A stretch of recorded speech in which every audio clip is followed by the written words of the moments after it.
Bom dia a todos, estamos de volta para continuarmos o estudo da nossa lição. Graça e paz da parte do Senhor, e esperamos que você tenha tido uma boa noite de descanso, já tenha buscado o Senhor através da oração. E vamos hoje, nesta manhã, estudar o último tópico da nossa lição dessa semana, que trouxe o título Evangelho segundo João. Lembrando que neste primeiro trimestre de 2025, nós vamos estudar sobre o Evangelho de João. Muitas verdades, muitas mensagens o Senhor quer nos falar. Embora você já conheça o Evangelho de João, talvez você possa até dizer, já li muitas vezes, mas cada vez que a gente lê a palavra de Deus, nós descobrimos algo novo, porque a palavra do Senhor, ela se renova a cada dia, assim como as suas misericórdias. O propósito da encarnação é o título do tópico de hoje. E nós vamos à pergunta A, que diz assim: o que Jesus veio fazer pela humanidade? João 3,16, um dos versos bíblicos mais conhecidos que existem. E você pode até falar ele de memória. Eu sei que você sabe. João 3,16.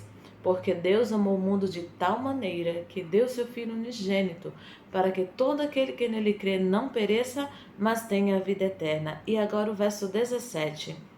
Porque Deus enviou seu Filho ao mundo não para que julgasse o mundo, mas para que o mundo fosse salvo por ele. Então, de forma muito simples, o que Jesus veio fazer pela humanidade? Salvar. Isso mesmo. E tem outras referências aqui em João 1,12, por exemplo, que diz: mas a todos quantos o receberam, deu-lhes o poder de serem feitos filhos de Deus, a saber, os que creem no seu nome. E Lucas 19,10, também um verso muito conhecido, porque o Filho do Homem veio buscar e salvar o que se havia perdido. Foi exatamente isso que Jesus veio fazer ao encarnar. Foi resgatar a humanidade. Cristo foi tratado como nós merecíamos para que pudéssemos receber o tratamento a que ele tinha direito. Na pergunta B, como o sacrifício de Cristo nos restaura? Então, nós vimos que nós temos a oportunidade, na pergunta anterior, de salvação, porque Jesus veio salvar todos os que acreditam nessa salvação, todos os que querem essa salvação, tá? E agora, como que acontece? Como que o sacrifício de Cristo nos restaura?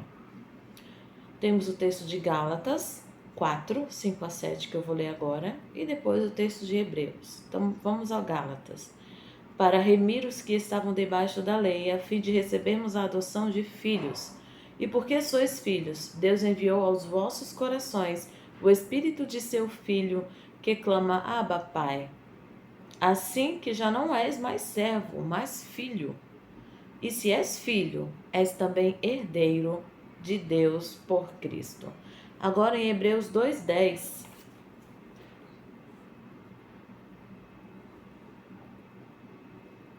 Porque convinha que aquele para quem são todas as coisas e mediante quem tudo existe, trazendo muitos filhos à glória, consagrasse pelas aflições o príncipe da salvação deles. Então, o sacrifício de Cristo nos restaura a nível de filhos, herdeiros do reino. Nós somos sua herança. Que privilégio, você não acha?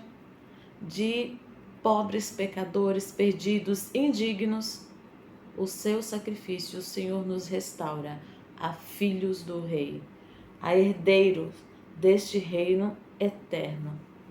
Que eu e você possamos viver à altura desse privilégio de sermos feitos filhos de Deus, de sermos restaurados à imagem divina. Que o Senhor nos abençoe e possamos entender esse tão maravilhoso mistério da salvação. Cristo fez um sacrifício pleno e completo, suficiente para salvar todo filho e filha de Adão, que demonstrasse arrependimento para com Deus por ter transgredido sua lei e manifestasse fé em nosso Senhor Jesus Cristo. Jesus é o capitão da nossa salvação. Que o Senhor nos abençoe, que possamos estar debaixo da bandeira desse capitão. E eu te convido para que amanhã você esteja conosco novamente. Vamos fazer um resumo, uma recapitulação dos estudos que tivemos durante essa semana. Você é nosso convidado especial. Fiquem com Deus e até amanhã.